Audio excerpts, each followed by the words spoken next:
News Center Maine is partnering with the-maine-monitor to bring you some of the reporting being done by journalists at the nonprofit independent publication.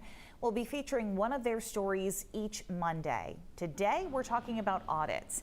Maine's county governments are meant to receive an annual audit of their finances, but many are behind on their reports.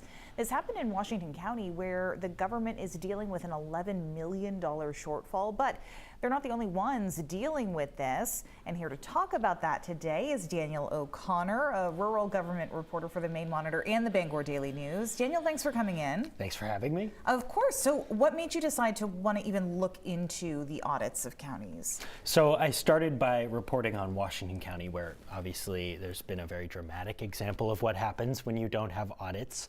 And we found that they were not alone. But basically, a lot of things went wrong in Washington County, but without any auditor looking at the books every year as they're supposed to, nobody noticed what was actually going wrong.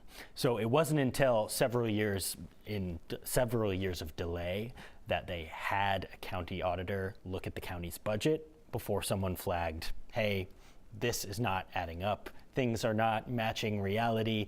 And basically they were building budgets on unaudited numbers that were not really accurate.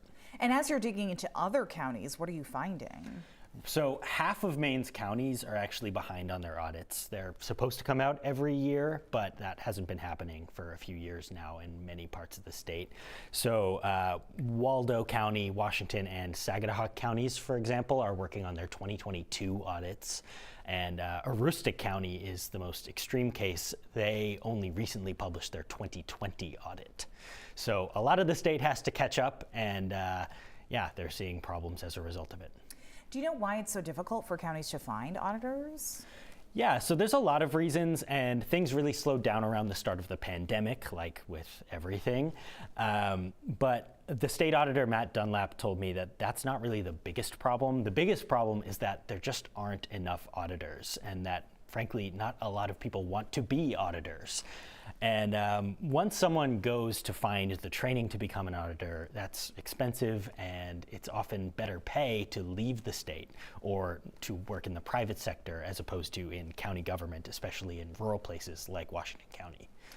So an interesting look at local governments and what can go wrong. Yes. Danielle, thank you so much for coming in and talking to us about this. Thank you. And you can read the full story and much more at the-maine-monitor.org.